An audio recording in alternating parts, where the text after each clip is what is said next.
More on living in the time of the coronavirus pandemic. Samuel Pepys here, reporting on America during the year 0 CE.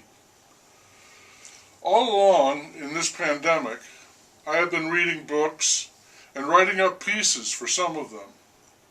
But I put those pieces on an old stack of musings written before the virus came.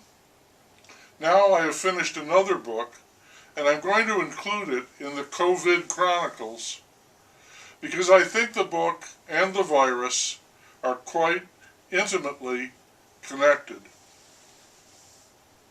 The book, translated from its original French, is The Diving Bell and the Butterfly.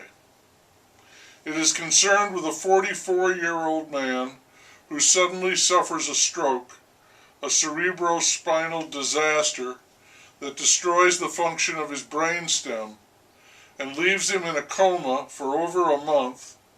And when he swims up out of that depth, he can see out of and blink his left eye, he can breathe, and that's it. He has what is called locked-in syndrome. The diving bell is his flesh and bones. The butterfly is his mind, his consciousness, the awareness of his senses and his memory. A speech therapist reorganized the alphabet from most used letters to the least, and he is able to communicate with her by blinking out one letter at a time, letters, words, sentences, and that is how he wrote this book. There are smiling faces on the cover, and the blurbs in the book, universally positive, declaring the work to be the greatest and most important book of the century. Those blurbs call the book inspiring, life-affirming, and a mesmerizing triumph of the human spirit. And that's fine. Certainly the creation of the book itself is a staggering feat. But this is also the story of a person who is overwhelmed out of nowhere by an illness that leaves him cruelly tortured, nearly helpless, certainly not the creature he was. The only exit from this ghastly condition is death. It is a terror story out of Poe. That is also true. Early on, he sees himself in a mirror and thinks, not only was I exiled, paralyzed, and half deaf, deprived of all pleasures, and reduced to the existence of a jellyfish, but I was also horrible to behold. There comes a time when the heaping up of calamities brings an uncontrollable nervous laughter, when, after a final blow from fate, we decide to treat it all as a joke. I note the way he views his state as fate. As with Odysseus, when life destroys us and what we desire, we feel the touch of fate.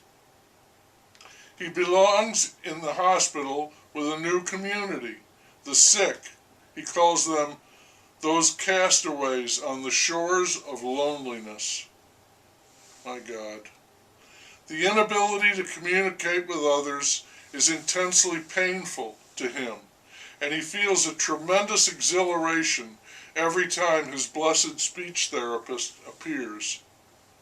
Communication makes this invisible and eternally imprisoning diving bell seem less oppressive. His very existence seems ephemeral, questionable. Are you there? Visitors will ask. I have to admit, he says, that at times I do not know anymore. His father is 96 years old, and he can't leave his apartment because it is on the 4th floor, and the stairs are too much for him. We are both locked-in cases, the author notes, each in his own way. Myself in my carcass, my father in his 4th floor apartment.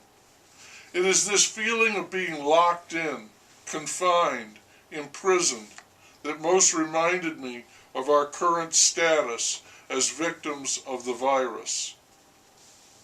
His mind, the butterfly, is still active.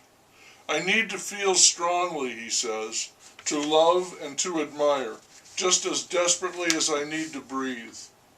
He compares himself to a pressure cooker with a release valve. He needs to keep a level of resentment and anger to keep from descending into resigned indifference. A one-page chapter entitled My Lucky Day, sarcastically, obliquely ironic, is an excellent summarizing of his condition. He wants, he cannot have. His children bring him joy. A rough sketch, a shadow, a tiny fragment of a dad was still a dad. But the joy precedes an even more intense sorrow that comes when he can't hug his son. Then he breaks down. My condition is monstrous, iniquitous, revolting, horrible. Suddenly, I can take no more. He is taken to his old stomping ground, Paris, where he was a master, an editor-in-chief.